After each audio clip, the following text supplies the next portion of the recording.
Hello, you guys, and welcome back to Mystical Visions.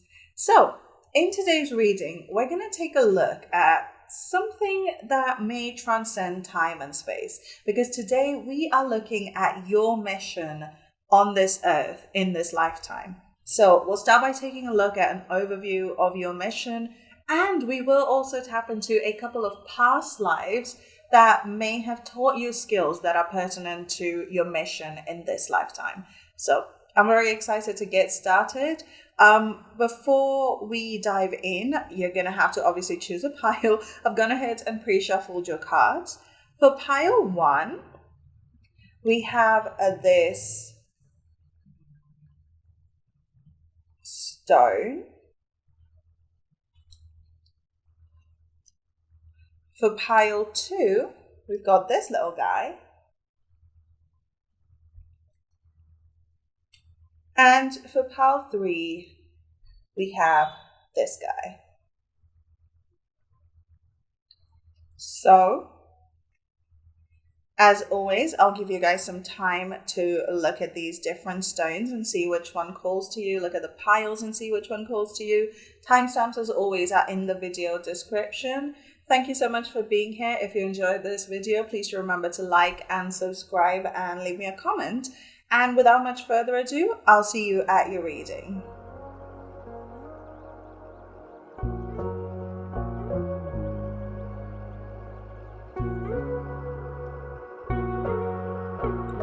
Pile number one, hello, welcome. So, if you guys chose this carnelian stone, then this is your reading all about your mission in this lifetime. So, I've gone ahead and pre-shuffled your cards for you. These cards here will give us an idea of a general overview of what you are here to do in this lifetime. These cards here will give us a look at two separate previous lifetimes that may have taught you skills to help you move forward with your mission in this lifetime. And then finally, we'll take a look at advice on how you can fulfill this mission, embrace it, and how you can take it forward. And then finally, we'll take a look at a couple of animal spirit cards to give you some advice. So I'm going to go ahead and move this guy over here. Ooh. And hopefully that wasn't too loud on the mic. And yeah, let's just dive right in. So what is your current life's mission? To start, we have the Two of Coins in reverse. And that is clarified by the Ten of Cups. And we have the Queen of Cups. Okay, beautiful. And that's clarified by the Eight of Swords. Okay, I might tilt the camera a little bit just so it's all straight. Okay, that's slightly better. So what is your mission in this lifetime? The Two of Coins in reverse, clarified by the Ten of Cups, tells me that your primary purpose is, of course, to find your ultimate happiness, yes, with the Ten of Cups, but to not do it in maybe a stressful way. I mean, obviously, no one really finds happiness in a stressful way, but it feels like you are here to live off the beaten path. You are here to live your life, not necessarily according to what other people think you should be doing, but rather you are here to dance to the beat of your own drum. With the Queen of Cups and the Eight of Swords, there is also maybe a message of emotional control, or perhaps you are here to come to terms with the difference between being conscious and being intentional with how you express your emotions, as opposed to just locking it all away and wanting nothing to do with it. So let's get a little deeper into it. So the Two of Coins usually talks about having some sort of balance where it's like you have so much on your plate. You are juggling, you are carrying so much that you can't hold both energies physically at the same time. So they kind of have to be juggling a little bit. And so to have that in reverse kind of tells me that you are here to experience ease and to find joy. This 10 of Cups here, that's the ultimate love and abundance and happiness. It's like a happy family vibe. So to have that clarifying the 2 of Coins in reverse, you are here to experience love, joy, abundance, happiness, all of that, but without feeling like you have so much you need to do. So it's about simplicity. It's about simplifying your life. Okay? So instead of being the cookie cutter idea of, oh, he or she has everything. Oh, how do they balance work and life? How do they do this and that? You're maybe here to live a more single focused life. So instead of having to juggle a million different things, a million different connections, a million different activities, your soul came here to truly cut things out, to cut out everything that does not serve you, to be ruthless about deciding who gets access to you and who doesn't. And in doing so, finding joy. You may find that you've been in the past surrounded by lots and lots of people, even if you don't like them. It's like people just want to kind of flock around you, like you collect people, you almost hoard people. And you kind of find that that's exhausting. Yes, it's wonderful that people are drawn to your energy, but for you as an individual, simply trying to find happiness, it can be a lot. And so maybe part of your life's mission is learning to say no, learning to draw a boundary and enforce it over and over, no matter how many goes it takes for people to really get it, and learning to simplify your life so that you can enjoy happiness without having such a fixed, tight schedule. And when you do that, you'll find that you're able to focus inward some more, because I feel like that is the surface level of your mission, and the very core of your mission is to mature in an emotional sense, and to do it with the main focus of understanding nuance in emotion. Understanding that you can decide when, where, and how to express your feelings in a safe, healthy, positive, and constructive way, and where not to, where it is unnecessary to have a large emotional reaction, where it's unnecessary to even offer your emotions, but to do that without completely shutting down. Right? The 8 of Swords here, that's the energy of someone who has built a wall around themselves, who has blindfolded and tied themselves up, and then they wonder why their life is so restricted. So whereas the Queen of Cups, this is the only card in the Suit of Cups where there is some sort of a cover on the cup. There's, in the traditional Rider-Waite Smith deck, there is a lid on the cup. Here she's got a hand covering the cup. And that speaks to the Queen of Cups knowing when to let the emotions spill out and when to keep them contained. And I feel like that's the nuance you're coming to in this lifetime. That's the nuance you are aiming to come to in this lifetime, is learning when to speak out of a deep emotion and when to just keep things to yourself. But also, you may be more prone to keeping things deep within, to keeping your emotions buried Because perhaps in an, early childhood experience, maybe you've learned that it's unhelpful or unwanted for you to have emotions, for you to express your emotions. Everyone has them, but maybe you were taught or you learned somehow to not indulge your emotions and definitely not express them, to keep them buried deep, deep, deep down where no one will look.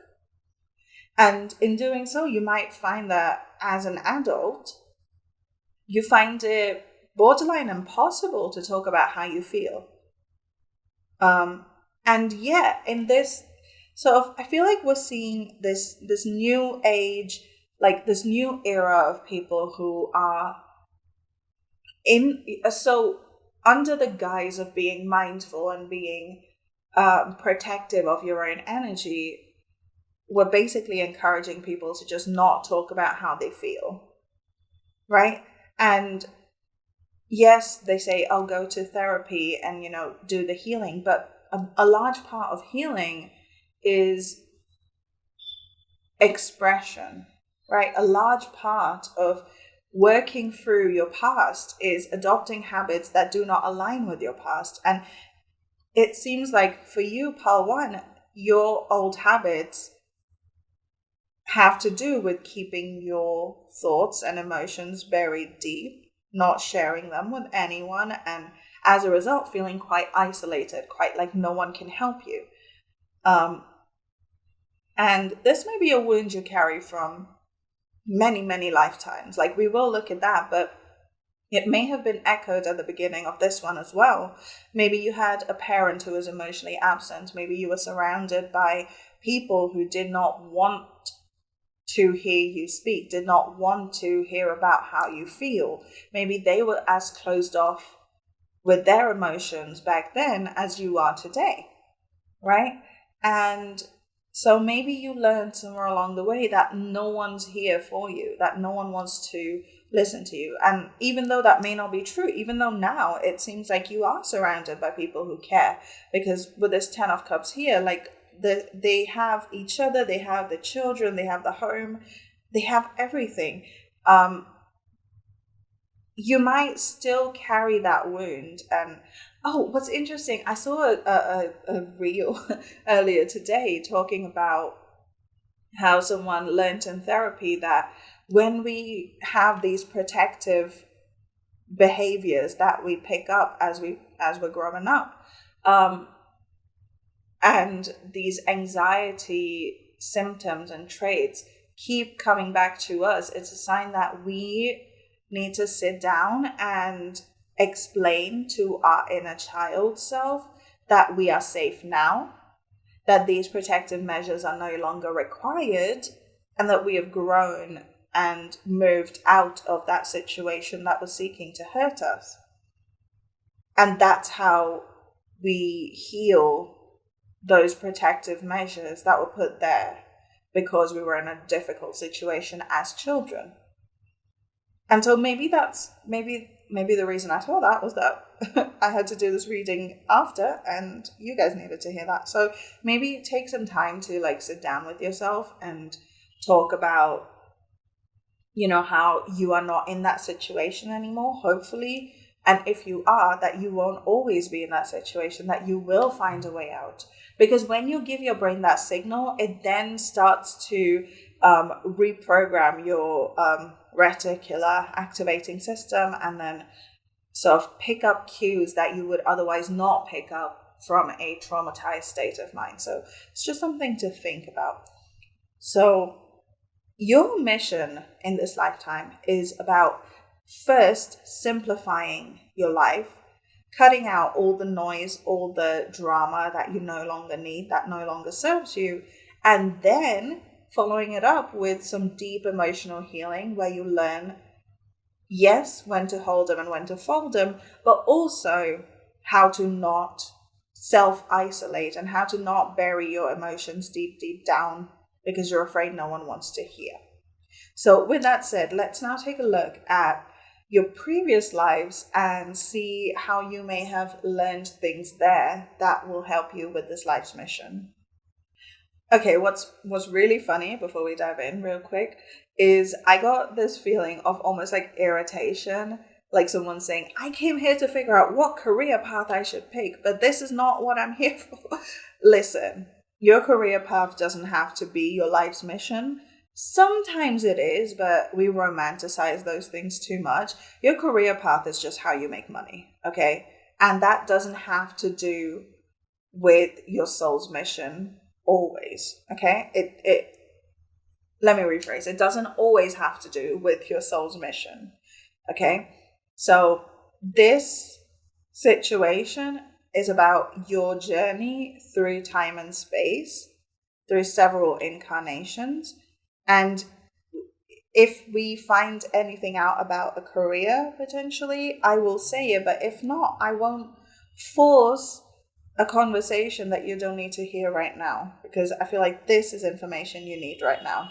Okay, with that said, let's dive into a lifetime where you may have learned a skill that you can use today. We have, the Knight of Cups. Interesting.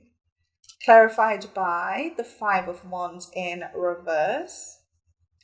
And your archetype is the Mirror. Okay, I feel like the camera may have done something weird when I held that card up, but let's see. The Knight of Cups, the Five of Wands in reverse, and the Mirror.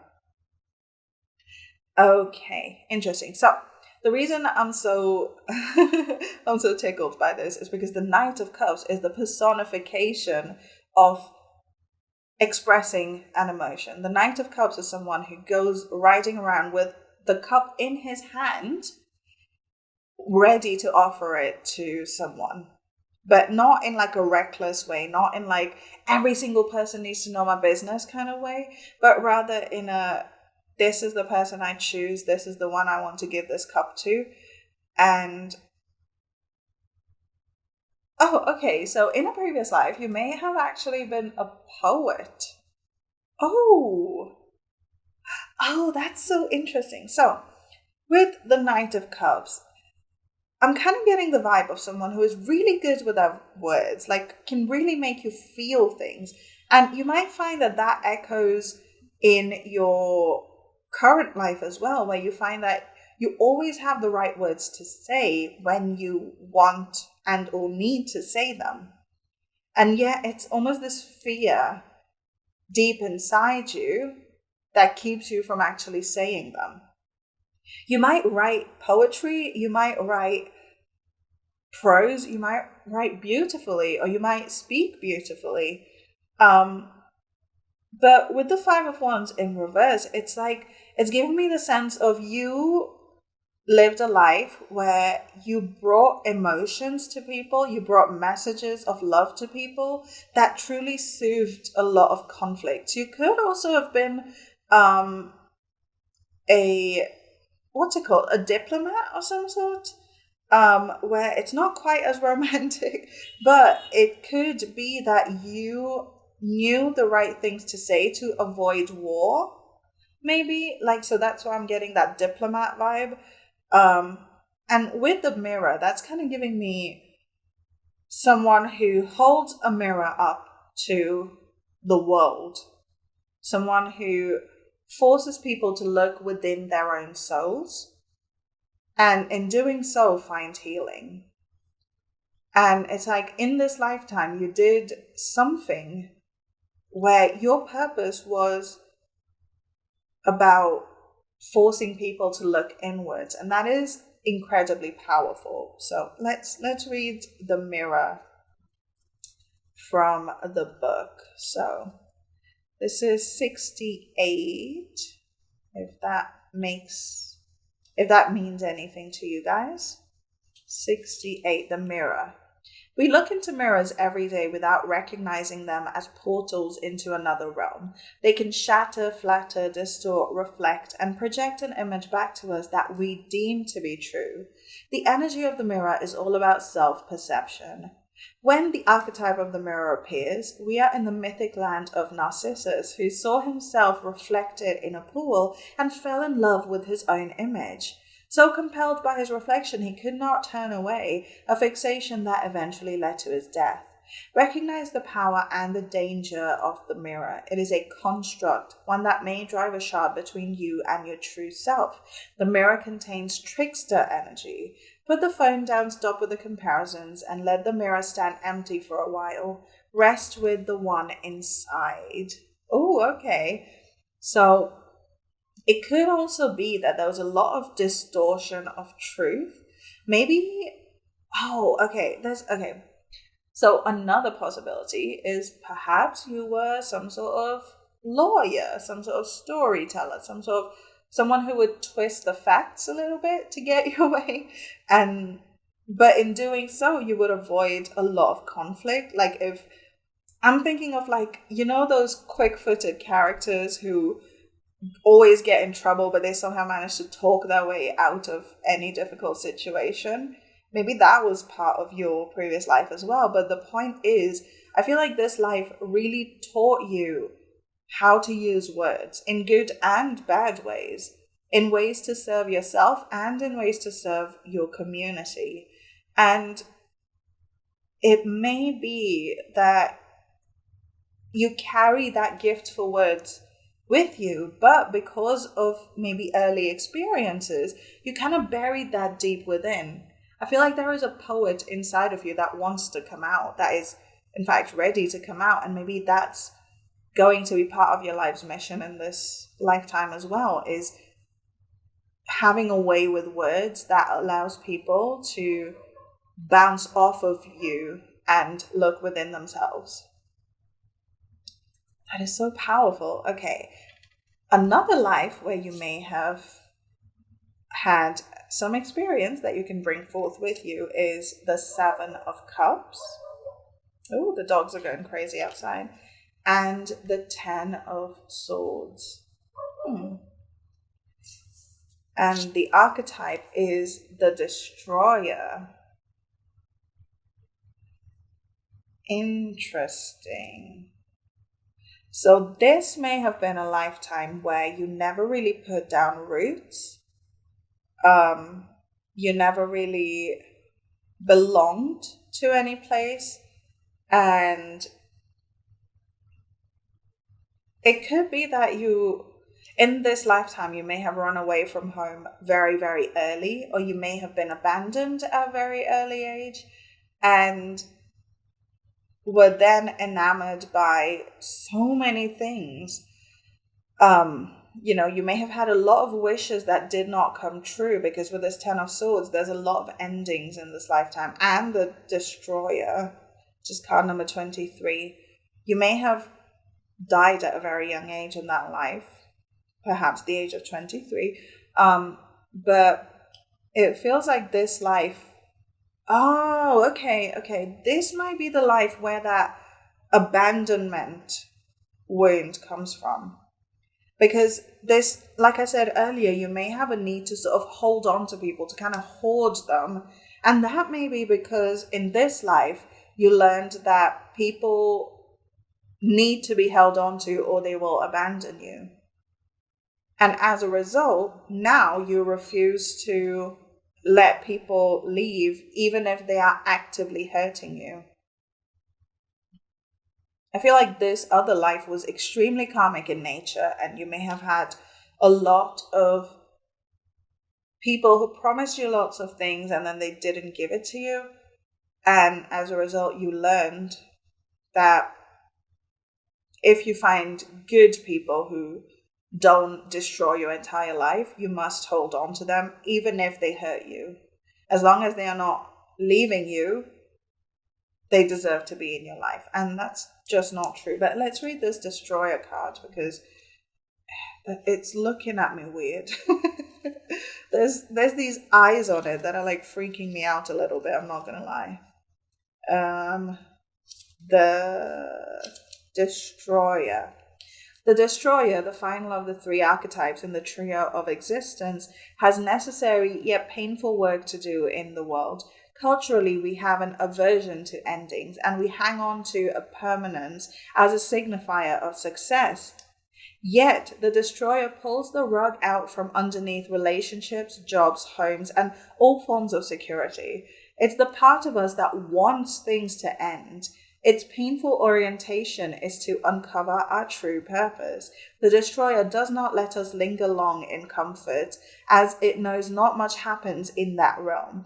With its piercing eyes, it seeks out stagnancy from a distance, and the rest becomes history. In the old myths, this is the moment where heads begin to roll, the ground opens up, and castles crumble. Hold on for the ride. The destroyer has arrived. So I feel like this may have been a more recent life for you, because it feels like this energy is what you've carried on into this life, not as a lesson, but as a pattern. And well, patterns have lessons in them, right? And so you may not have learned and evolved in that life. And so this incarnation is you having to go through that lesson all over again. And the lesson is sometimes you have to let go, even if it's scary, especially if it's scary, because fear is a good thing. You cannot have a new life unless you destroy the old life, right? You can't be a new person if you are still the old person, you know?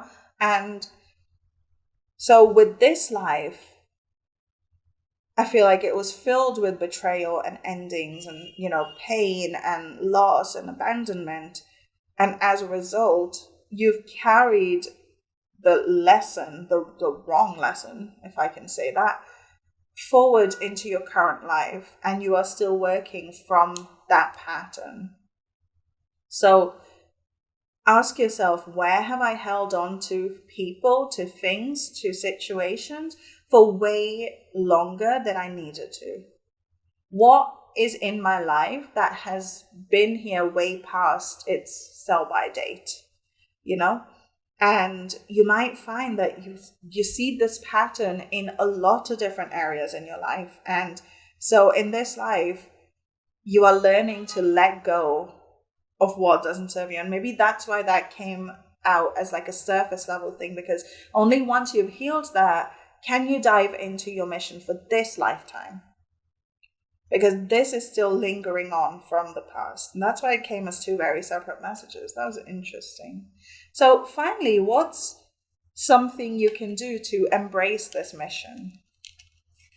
We have the Five of Swords and the Three of Pentacles. That's so interesting. These are very opposing energies. The Five of Swords is conflict, is arguments, necessary fights.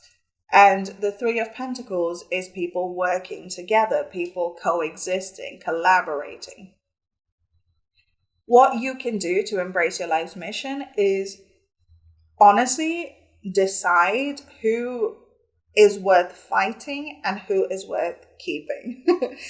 It sounds overly simplified. I understand that. But it doesn't have to be complicated. It's not going to be easy, but it can be simple. Look around you. Take stock of all the people in your life that you've allowed some form of power or control in your vicinity. And see whom you are keeping around just to avoid conflict. Because those are the people that need to go. Those are the people that are not bringing you value. They're not bringing you peace. They're not bringing you kindness. And those are the people that do not deserve space in your life anymore. And on the flip side, it will also make space for people who do actually nurture you, who do enrich your life, who do have value to bring to you, who do want to work with you, to collaborate. That's the energy you want to invite in. Okay, so finally, let's take a look at some advice from the Animal Spirit deck. First, we have the Hummingbird Spirit. Be here now. Beautiful. I love hummingbirds. They're really pretty.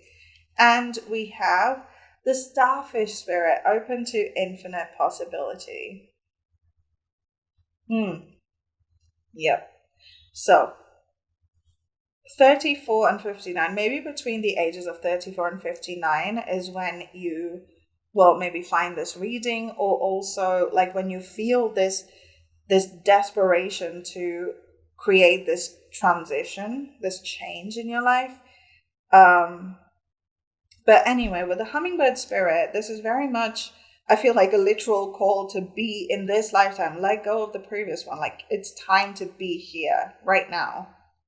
And then with the starfish spirit, open to infinite possibility, I feel like it really talks about once you create space in your life, you'll be surprised at how many incredible things come in to fill that gap, to fill that vacuum.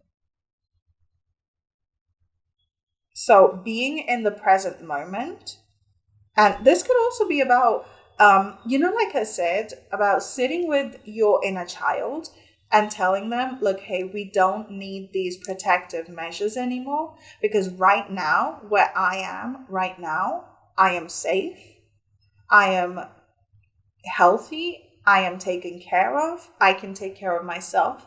I don't need you here, or I don't need your fears. I don't need these habits that you've developed in order to survive that environment, because I'm not in that environment anymore, or I have more power over my environment some more. Well, right now, right? So very interesting, part one. So that's your reading about your life's purpose. I hope it resonated, and I truly hope it helped, because this is powerful stuff. I feel like you're at a turning point in your life, and whatever comes next is only going to be better and more powerful than you've ever been before. Okay, so that's your reading. Thank you so much for being here and letting me do a reading for you and sharing your energy with me today. I truly hope this brought you some clarity and support. If it did, please remember to like and subscribe. Comment below how this resonated. If you like my work, you can donate to my PayPal tip jar or book a private reading with me. You can leave me an email. The address should all be in the video description. And yeah, thanks so much for being here and watching this video. Please feel free to stick around to the end for another reading on my channel, and I'll see you guys on the next one. Bye. Pile 2, hello. If you guys picked this amethyst crystal, then this is your reading. We're taking a look at your mission on the earth in this lifetime. So I've gone ahead and pre-shuffled your cards. These cards here will give us an overview and understanding of why you are here in this lifetime as you. With these cards here, we'll take a look at not one, but two separate previous lives where you may have learned lessons that contribute to your mission in this lifetime.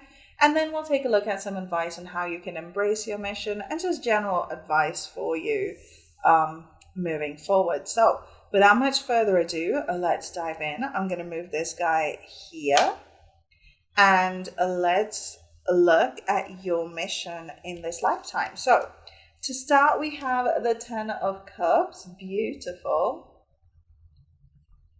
And that's clarified by the 4 of Pentacles.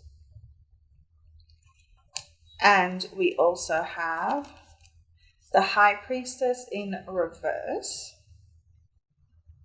And that's clarified by the 10 of Wands.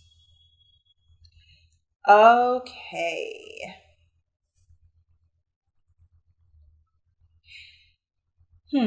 What's your mission in this lifetime? The 10 of Cups and the 4 of Pentacles. Primarily, you are here to hold on to things that make you happy. And this is interesting because the previous pile, we had the opposite message of like, let go of things in order to be happy. For you, it's about not running away from things that make you happy and instead holding on, because you might find that you have a challenge with accepting intimacy, emotional intimacy, that is, because with the 10 of Cups here, that talks about love, ultimate joy. And you might find that when things make you very, very happy, your instinct is to run away from them, right? Um, Especially in romantic relationships, because the Ten of Cups can also talk about that. So you might find that with anything you try to manifest, with anything you desire, the second it starts to come close, the second you start to feel like, oh, this is working out for me, you might find a flaw in it. You might run away from it. You might find ways to self-sabotage. And in this life, you are here to understand that it's okay to have desires. It's okay for you to be happy. It might be a fear of success, honestly, because it kind of feels like every time you get closer to what you've asked for, what you've wanted for so long, you manage to find some way to make it not happen. Now, it doesn't literally have to be like an action you do, though there could always be like self-destructive behaviors. I don't know. This is a general reading. Apply this to your situation, how it resonates. But it could also just be you manifesting roadblocks, which if you feel like you are, I did a reading last week and I never get told, I never feel like recommending other readings on my channel specifically, but last week we did a reading about obstacles that may be in your path and how you can overcome them. So that might be something worth looking at, because it feels like every time you manifest, you kind of hit a wall and then it just doesn't work.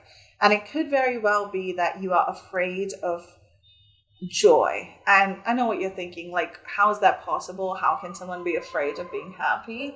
But it could.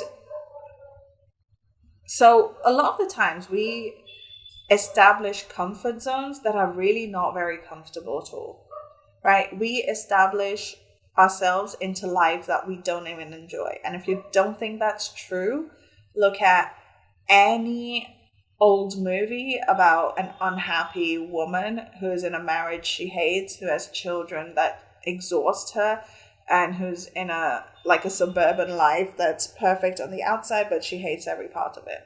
It's classic, it's straight up real. And yet these people will not leave these situations. Why? Because it's comfortable. It is familiar. So ask yourself if you've established a sort of comfort zone or a zone of familiarity around not having your wishes fulfilled, around not dreaming big, not achieving big things. Because the first couple of times it happened, it became your identity. And it could be that you refuse to accept the good that comes your way because it might upset that very delicate comfort zone that you've established. And so maybe you find that relationships that are completely perfect for you, you simply walk away from for no reason other than, I'm not feeling it anymore. Which, I guess that's fair enough if you're not feeling it, but unless that is like truly true, it could just be an escapism attempt, or you have a great new hobby and you simply stop doing it because it makes you happy, but would you rather do it or would you rather sulk about how sad you are and how bored you are? We don't even realize that we do these things until we do realize it. And then it's like, whoa, I wasted so much time wallowing when I could have been out there living my best life.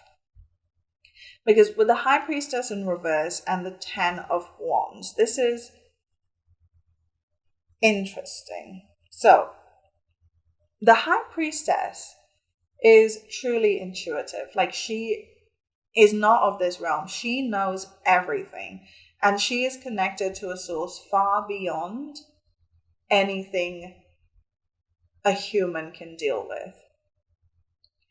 So to have her in reverse, it could mean that in this specific incarnation, your mission isn't necessarily spiritual, in that it's not necessarily otherworldly. You are likely here to purely experience what it's like to be a human, to do human things. You are likely here to truly just embrace this planet, embrace life in this realm for all that it is. It's like you might spend so much time worrying about, oh, am I fulfilling my divine mission? Should I be meditating more and, scripting and manifesting and buying a million crystals and learning to read tarot cards and all of that? And if it truly calls to you, that's completely fine. But a lot of the times a lot of the times it can essentially be spiritual bypassing, where we refuse to face the issue head on and we bury it in crystals and tarot cards. And with that being clarified by the 10 of Wands, like, do you see how this person has so many heavy things they are carrying, and they could just let it all go. But they don't. They carry it forward, and it's like, in this lifetime, your job is simply to unburden yourself and enjoy life for what it's worth. You may come from previous lifetimes that were very heavy, very dramatic, very karmic, very extra, very intense. Like, there was a lot going on. There's a lot of growth, a lot of evolution that you've done in all these previous lives. And this one, you just came here to take a breather, to take rest. And so even if sometimes it feels like you're not 100% connected to the spiritual realms, and you're not being productive, and, you're not constantly on the go, it's okay, because that's not your mission in this life. Your mission in this life is to allow happiness to come in, to allow it, not to bring it in, not to force it in, to allow it, because it feels like things that will make you happy are around you already. It is simply that your mind won't let you enjoy them. So it truly does feel like right now, your only job is to unburden, to let go of any fears, any burden you might carry that is not yours to carry, or this behavior pattern that causes you to run away from things that could potentially make you happy, and to embrace the abundance that's around you, to embrace joy and laughter and love and just opportunities, to truly make them yours and build a sort of faith where you can,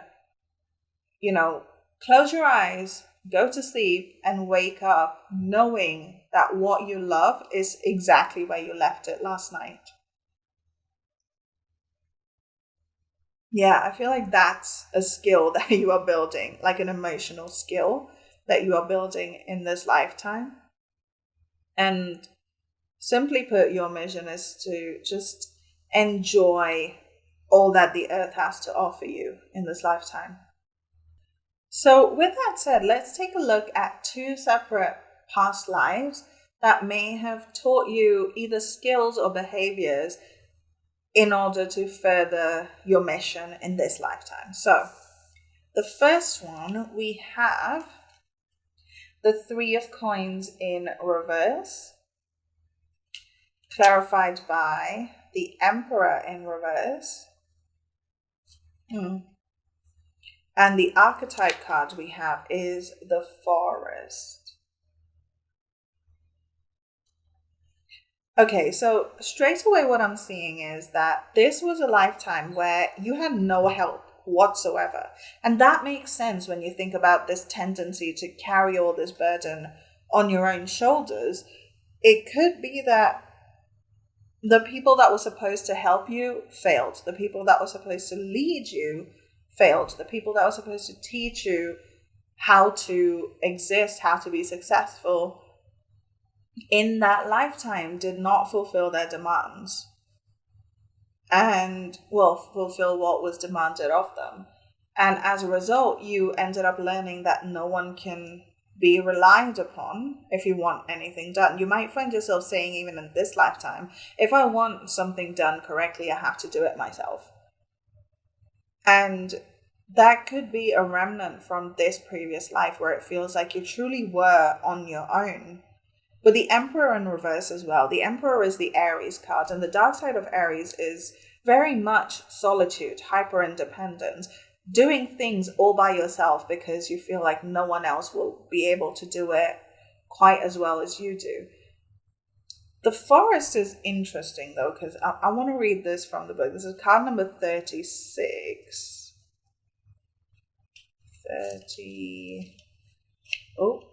36. The Forest. Consider for a moment your earliest memory of the forest. It's likely it included all the mythic dynamics of this archetypal space. A little fear, a little enchantment, perhaps losing your way, perhaps discovering a secret mystical treasure. Such is the magic of the forest. It requires first that you enter it and then that you get lost within it.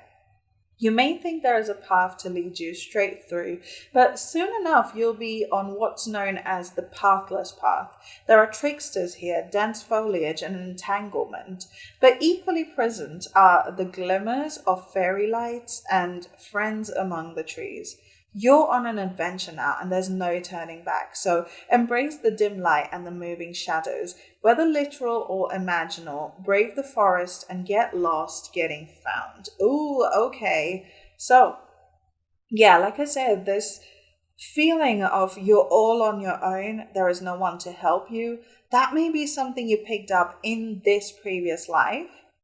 And in your current lifetime, who you are today, your primary mission will be to learn to trust other human beings, to trust in friendship, to trust in love, to trust in your family, to trust that you are not going to be let down.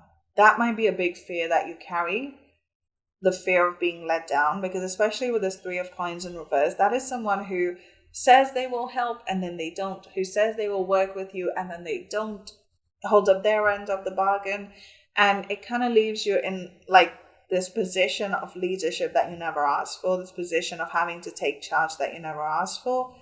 And so in this lifetime, you just don't even bother asking, right? You don't even bother having standards for whom you allow in your life, because you don't allow anyone in your life. Like, people just live around you. You don't coexist. So, especially with this forest card, this idea of you being on an adventure now to look around and find friends where you once found darkness and desolation. It's kind of giving me the Lord of the Rings. You know how Frodo starts off with no one, and then suddenly there's Samwise, and then suddenly there is Merry and Pippin, and then there is Gandalf and Strider, and like everyone just kind of joins in on the adventure, and before you know it, there's a fellowship, and before you know it, there's these massive armies coming together to fight this common evil. And I'm not saying there's like a common evil in your life, but I'm saying you will recognize how quickly your social circle tumbleweeds into like this massive group, how quickly you will be surrounded by people who love, cherish, and support you unconditionally if you just let go of the old narrative that you have no one. And that's beautiful. So what's another lifetime where you may have carried lessons forward from? To start, we have the Queen of Coins and Temperance. And we have Anima Mundi, which is the spirit of the universe or the world.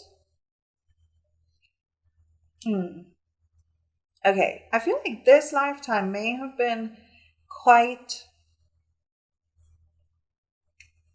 Okay, so interestingly, it feels like there was a lot going on in this lifetime as well, where you were surrounded by people and you were successful and independent and balanced, and you were filled with all the joy of the world, and yet it feels like there was a sort of loneliness that may have come from being an overachiever like that, where no one was able to keep up with you. And you know how we said earlier, where you feel like if you have to do something right, you have to do it yourself because you're the only one who is capable of being that good. And it may be that at this time in this life, you probably didn't even, ever marry or have a family of your own or anything like this.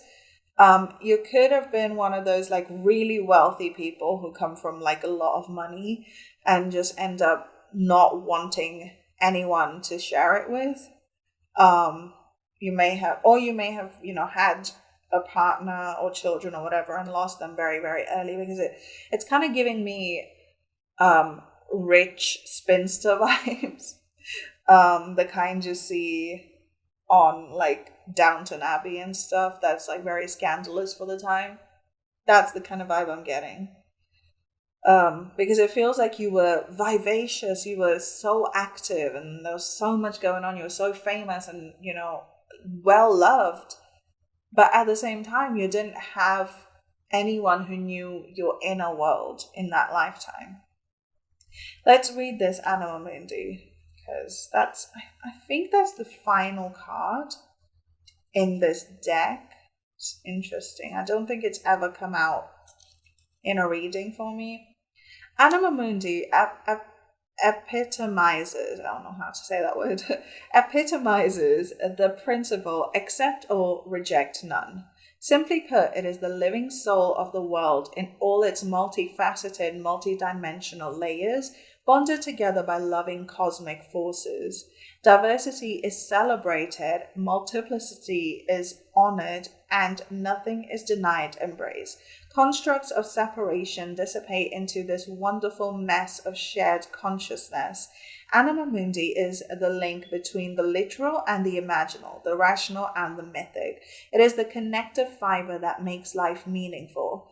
This card indicates an initiation on the level of the soul. You will awaken the unique light within and witness how this light contributes to the radiance of the entire universe. You will sense yourself as a critical note in the cosmic orchestra. Destiny is altered as you hear the enchanted melody of all living things. Yes, okay. So it feels like both these lifetimes specifically have come out for us today, because both of these include some form of solitude.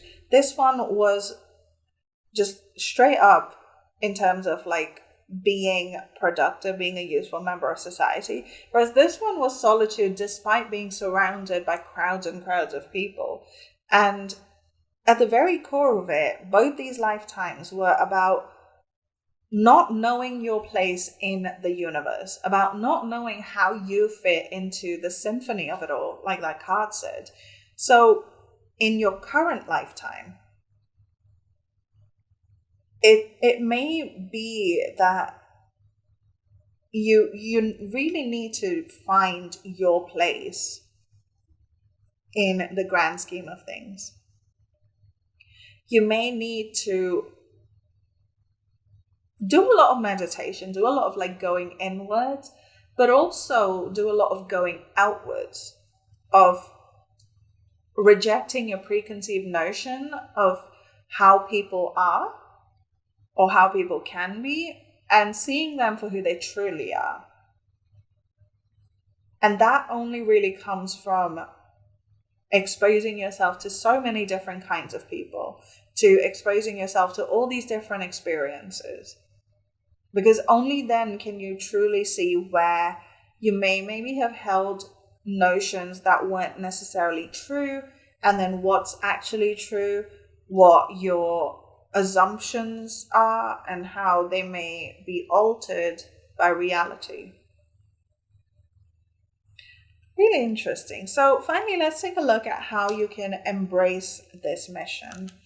So first we have the Magician, and that's clarified by the Fool in reverse. That's interesting. The Magician is the card that comes directly after the Fool. So it feels like this may not be your first lifetime working on this lesson, but with the Magician, this card is about manifesting your world, manifesting your reality, bringing into the physical realm what's in your mind. But to be clarified by the Fool in reverse, this is not something that you are new to. This is not something you've never done before. You may be a master manifester. It may come so easily to you. And that's because this is not your first lifetime doing this. But the way to embrace it is to, instead of using your manifestation skill to manifest things and objects and situations, maybe consider manifesting a mindset that allows you to be more open to people. Maybe change your affirmations to more internal ones. Instead of saying like, oh, I am abundant, I am powerful and popular, maybe say, I am open to how people help. I am open to how kind and generous people are. I am open to how loved I am. I am open to staying in long-term relationships, in long-term situations. You know, it's like changing the very core of how you manifest. That might be the key to truly being surrounded by high quality connections, high quality situations.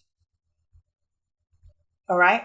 So finally, let's take a look at some advice from the Animal Spirit deck. We have the Pig Spirit, use your mind wisely.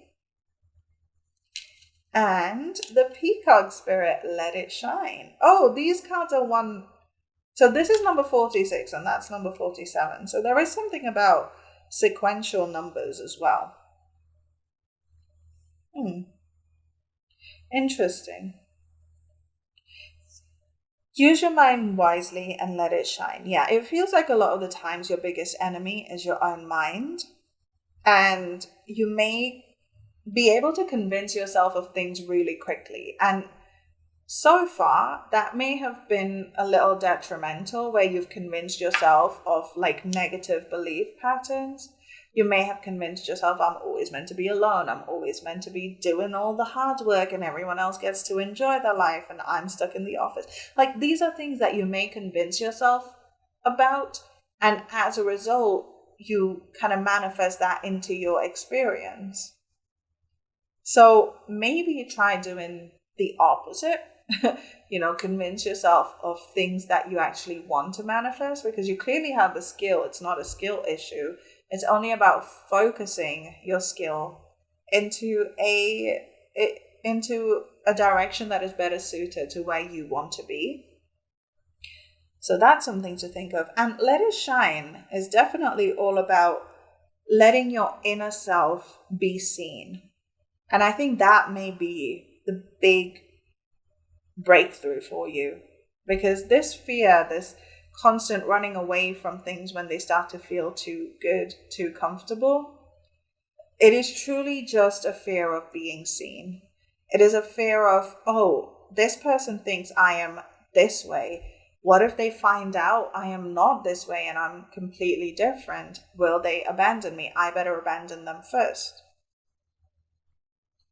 And obviously, I've spoken of this in the context of relationships, but apply this to whatever situation this works for. But it is truly about self-worth. It's about realizing and recognizing that who you are deep, deep, deep, deep down inside, at your very core, is worthy of love, is worthy of affection, of respect, of support. You are truly worthy of all of it, even if you are not everyone's cup of tea.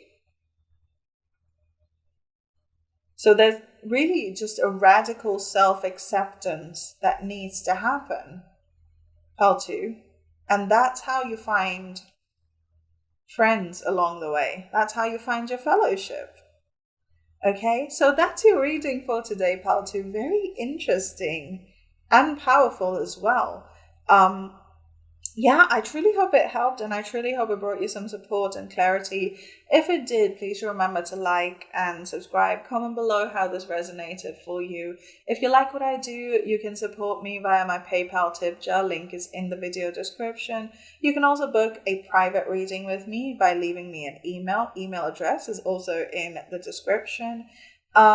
But yeah, thank you so much for being here and sharing your time and energy with me and letting me do this reading for you. I truly, truly hope it's helped. You can stick around to the outro for another reading on my channel, and I'll see you guys on the next one. Bye. Pal 3, hello. So if you guys picked this garnet crystal, then this is your reading all about your mission on Earth in this lifetime. So I've gone ahead and pre-shuffled your cards. These cards here will tell us all about your mission in this lifetime, an overview of why you are here in this lifetime. These cards here will give us not one but two separate past lives that may have taught you things that you either carry forward into this lifetime or that might help with your mission in this life. And then finally, we'll take a look at some advice on how you can embrace this mission with these two cards. And then finally, just some general advice with our animal spirit oracle cards. So let's dive in. I'm going to go ahead and move this guy there. And yeah, what's your mission in this lifetime? We have the world in reverse, clarified by the Seven of Cups in reverse. And we also have, strength in reverse, lots of reversals, clarified by the Ace of Cups. Okay, your mission in this life is pretty straightforward. Love is all you need. Love is all you need. That's your proverb for this lifetime. With the world in reverse and the Seven of Cups in reverse, the world is ultimate fulfillment, ultimate happiness, ultimate completion. It's the final card in the major arcana. To have that in reverse kind of tells me that there is a feeling like you cannot find that. You might carry a sense of constantly yearning, constantly looking for something to fulfill you. Like no matter what you do, no matter what you say, where you go, it feels like there's this chip on your shoulder, like this fear of not being at the right place at the right time. It almost like follows you. You may carry a lot of doubt about your place in this world, about your purpose in this life. And that's because you feel like you will never be fulfilled, like nothing you do will ever be good enough. And that's because of the Seven of Cups in reverse. The Seven of Cups is all about illusions, about options, about not knowing what's going to happen next. There's like an infinite number of possibilities. There's a million different ways your life could go. To have that in reverse kind of tells me that there are illusions about where you think your life should lead. There's this sense of, well, by this age, I should have accomplished this, and this. And by these standards, I am lagging behind. And based off what that person says, my life is not where it should be. There's a lot of shoulds, right? There's a lot of shoulds in your mind. And as a result, you will never be fulfilled because the list of shoulds will never end, because every single person has their opinion on where you should be in life. Because their opinion is colored by their surroundings and their expectations when they were growing up. And if you sit around trying to cater to the whims of every single person that comes your way, you will never be one person. You will just be like a weird Frankenstein collage of every single that you came across. And not in a good way, by the way. I know we're all made up of all the people who have touched our lives, and it's very beautiful. But what I'm talking about is essentially adopting the desires of other people and accidentally passing them off as your own. Look at your goals. Which of your goals truly come from you and which ones come from other people, right? Which things do you truly want to achieve and which things do you just want because you want to show someone that you can do it? That's something to think about, because with the world in reverse, it feels like there's a lot of external influences on what you think you should be doing with your life, on what you think your mission should be. You might be seeking approval from people whom you want to keep around. You might be seeking approval from people whom you wish you were friends with, whom you want to date, whom you want to, people in your family whom you want to appease. It feels like you carry a lot of expectations for yourself that come from other people that you've internalized and turned into expectations that come from yourself. I don't know if that was English, but I hope it was. Then we have the Strength in reverse with the Ace of Cups. Now, the Strength card is interesting because a lot of us immediately assume that it's talking about having courage, having physical strength, being taken care of, having muscle, in a literal and a metaphorical sense. But truly, the strength is about knowing when to show your strength and knowing when to hold back. And that's why the imagery of this woman holding a lion creature's mouth shut is about this woman has so much power at her fingertips. That lion will kill anyone she wants it to. And yet she is tempering it. She's telling that lion to chill out for a bit. We don't have to go around hurting every single person. So Strength in reverse, clarified by the Ace of Cups. Strength in reverse might be about not knowing when to show your strength and when it's unnecessary. So it's not knowing which battles are worth picking. And you might find that a big lesson for you in this lifetime has been about it's not worth fighting or arguing with every single person that you disagree with, or that is being hurtful, that is being unfair or rude or cruel. And in fact, it might be better to deal with all of these energies through love. This might be a lifetime of evolution for you, where your soul is here to now start letting go of the base human instincts and start to evolve. So I feel like we go through a lot of stages in the evolution of our soul, and we take many lifetimes. Some of us take fewer lifetimes, some of us take more, and it just depends on how open we are to growing and evolving in each lifetime.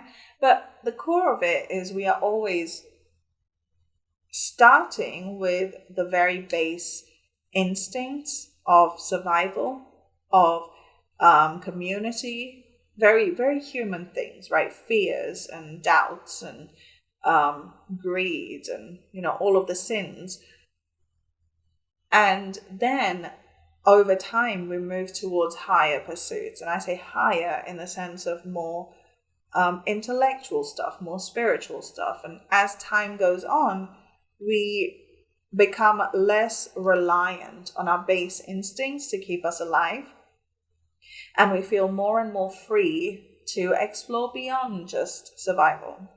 And it feels like this lifetime for you right now is somewhere in like the transition area where you are starting to go from your base instincts.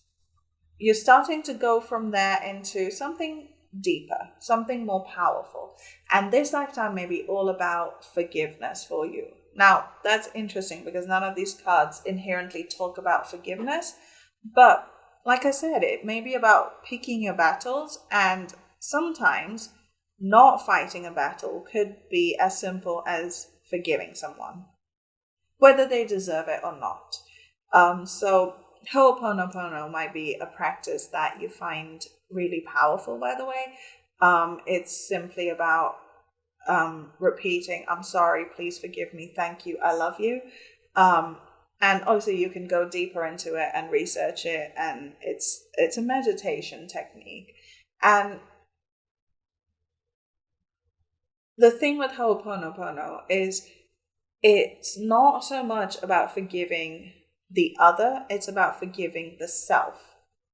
And you might find that this lifetime is one of the first few, maybe, where you are starting to disconnect from the outside world, but not in like a toxic way or like a self-isolation way, but more in like a releasing the need to people please and turning towards your inner authority.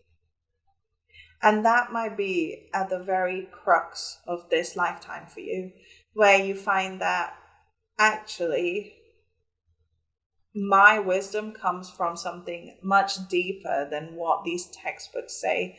My love comes from much deeper than the neurochemicals. And you'll find that you're starting to kind of pivot towards something more powerful than anything humans can create in the physical world, right? You're tuning into higher frequencies, higher dimensions. You're starting to grow beyond simply what you can perceive with your five senses. You're starting to build an intuition, and all of that, all of it can only really come from a place of love. And that's why the Ace of Cups is here. This is the place where you start to truly embrace every aspect of the world, recognizing that it is perfect exactly the way it is because it's put there to teach us things, even if it's hurtful. That's how we learn and grow. And so your mission in this lifetime is about switching off from the world around you, turning into your inner authority, and looking at life from the lens of love, as opposed to having to try and change the entire world to see it, to force everyone to see life through your eyes. It may be about a simple shift in perspective from within. So now that we understand that, let's take a look at two different previous lives that may have contributed to this mission, or that may have taught you things that you either carry forward or that might help you. Wow, that was my ring. I'm so sorry. So the first lifetime we look at, is the Ten of Coins. Beautiful. And that's clarified by the Sun in reverse. Okay, I kind of saw this coming. And the archetype for that lifetime is the Maiden. But I will take note of the fact that it was in reverse. So, the Ten of Coins, the Sun in reverse, and the Maiden possibly in reverse. It feels like this was a lifetime where that kickstarted all of it. Where you had it all. You had the wealth, you had the family, you had the abundance, the home, the luxury, all of it. You had everything that anyone should want on the surface, and yet you did not feel fulfilled. With the sun in reverse, it's a lack of optimism, a lack of excitement and joy and warmth and happiness and fulfillment. So, with these two together, it kind of feels like on the surface, everyone would have killed to have the life you led. You may have had a lot of privilege. You may have come from royalty, even, or just you may have built a very strong legacy with all these children here. It feels like you may have been like from one of the big families in that life. But despite all of that, there was something in you that felt like that wasn't good enough. And you may have even taken taken it out on yourself in the sense of, why am I ungrateful? Why do I not feel happy? So many people would do anything to be in my position, and yet here I am not enjoying this privilege at all. And that's because that may have been the turning point where you start to see that all of this success is superficial. None of it encouraged you to go within. None of it came from a deeper place. It was all simply either passed down to you or built by you in the physical reality through means of, I don't know, through means that didn't fulfill your soul. Okay? But let's take a look at the maiden, because that's interesting. That's card number 8. The maiden. The maiden archetype is the epitome of innocent arousal, naive sensuality, and precarious purity. She is compelling because of her flawless and youthful glow. She's the first archetype in the trifecta of maiden, mother, crone, and rightfully so, because she has oh so much to learn. The maiden is perfectly positioned for trouble to come her way and subject her to a challenge that leads to the next phase of womanhood. She must grow up, yet hesitates at the threshold, enamored by the charms of youth. The maiden represents the side of us that is riveted and curious, drawn to shadowy forests, dark nights, and taking just one taste of poisonous fruit. Her magic is edgy and includes both shame and delight. Let yourself fall down the rabbit hole. When dark, pretends, projects, denies, fantasizes. Okay. Yeah, it truly feels like when you first stepped into this life, you were very much enamored by the beauty of, luxury, the flashy stuff, the fanciness of it all.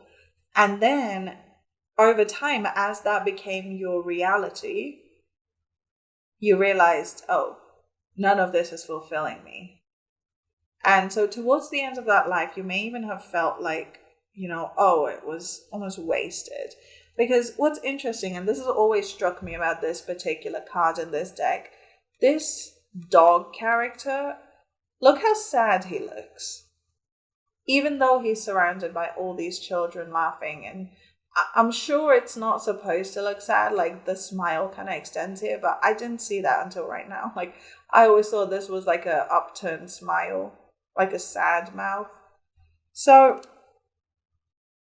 it feels like, yeah, despite being surrounded by all this grandeur, you still felt quite unfulfilled in that lifetime. And then as a result, there was something calling to you from deep within. And that may be when your soul decided, oh, okay, I'm ready for the next step. Okay, so the other lifetime that could be influencing you right now, we have the King of Wands in reverse again.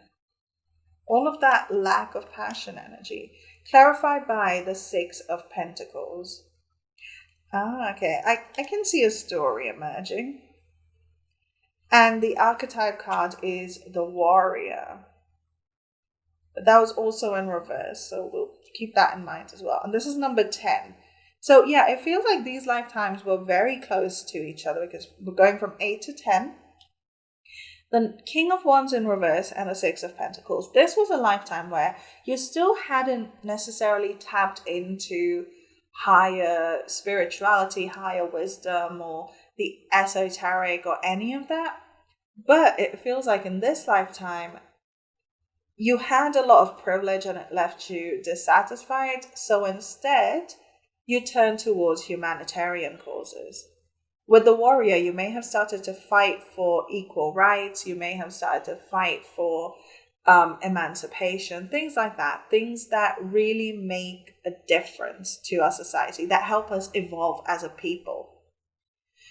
Because with the King of Wands, this is the card of someone who has everything they've wanted, everything they desire. The King of Wands. Wands is desire, is energy, is creativity, is passion. And the king is someone who has all of it within his grasp, right?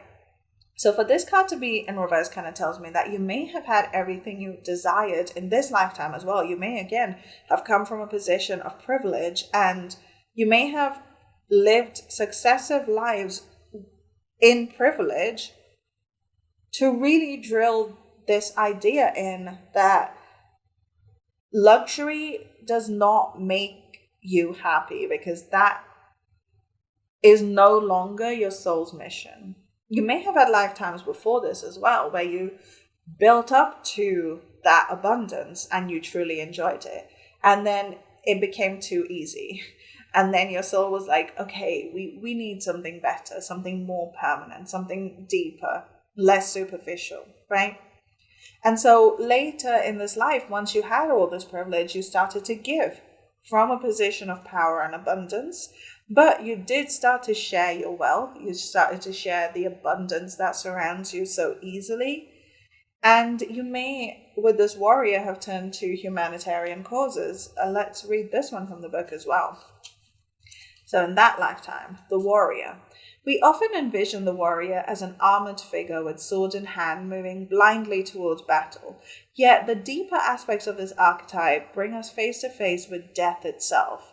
The Warrior stands precariously on the edge of life and death, trusting the eternal to guide the sword's blade. The Warrior's work requires presence, alignment, and purpose. If and when the Warrior loses its center, meaningless confrontations and violence are their default response. When this card appears, it is important to question the battle at hand. It is likely a great one with deep roots and long-standing tensions. The actions you take will stay with you long after the dust settles, so choose wisely. As you draw your sword, realign with the eternal wisdom within, then surrender to the battle. When dark, threats, savagery, abandoning mission and values. Yeah, okay, so I do think that you may have learned in this lifetime that there's a lot of battles to fight. Because your work was humanitarian, and because humanitarian work is never easy, because the powers that be do not support it, because it makes people independent, you may have been raging against the system for several lifetimes, and you may find yourself doing that right now as well. And maybe that's why the Strength card came out in reverse for you, because it's like, we don't have to fight every single battle, but there's something deep inside you that makes you think that you do. So maybe that's a lesson to work through from this lifetime, but also this further contributed to this idea that you need to be tuning into something much deeper, something more profound, more meaningful to you.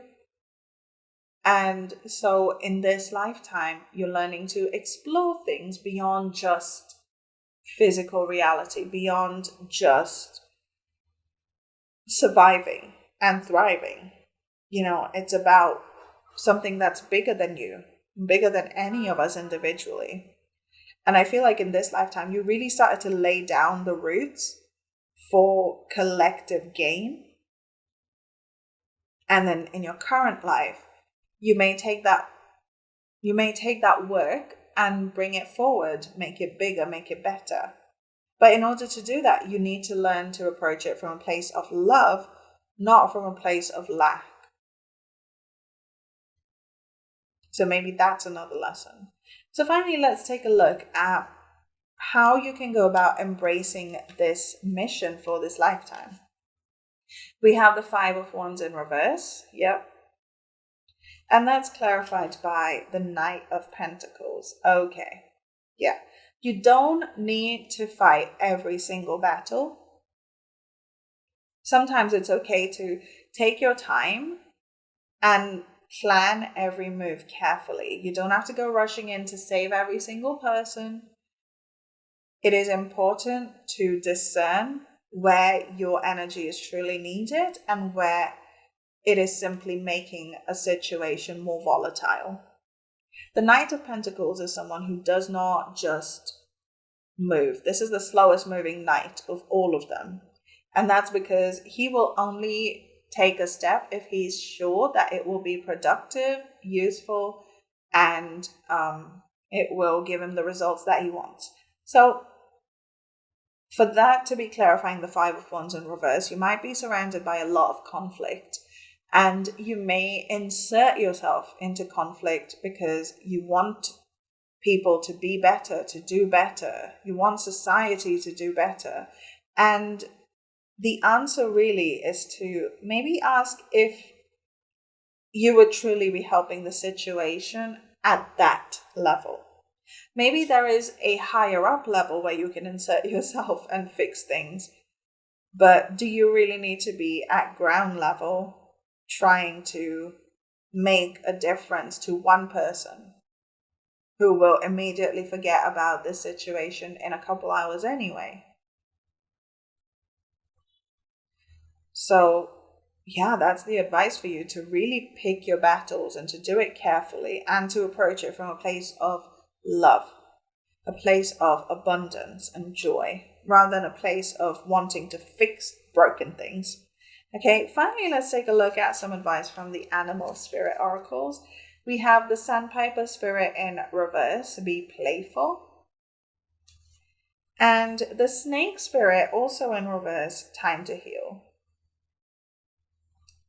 Okay, that's interesting that they're in reverse. I know that the Sandpiper spirit, be playful, in reverse talks about maybe you've forgotten what it's like to be lighthearted. Maybe you've forgotten what it's like to truly just play with life, to have fun, to enjoy things, to have imaginative play, to allow yourself to dream and hope and pretend, just do little childlike things.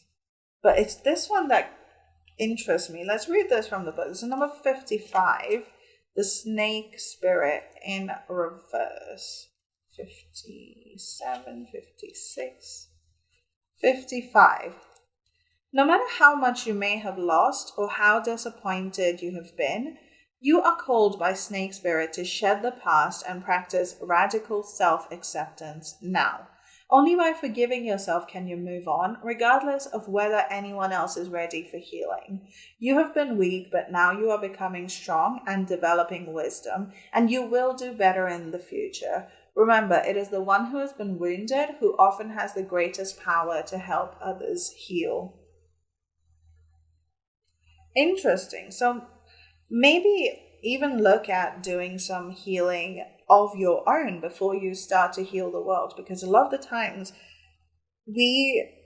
through healing ourselves, we find things, we learn techniques and things like that would truly help other people as well. But unless we do that healing for ourselves, we would never know these things and we'd never be able to truly help people as best as we can. So maybe that's extra advice to, one, learn to be playful, but two, focus on your own healing before you start to work on healing the world, because you might be able to do it much easier when you've learned the things that you learned through your own journey. So that's your reading for today, part 3. I really hope it resonated. Very interesting. I expect to see a lot of humanitarian work from you.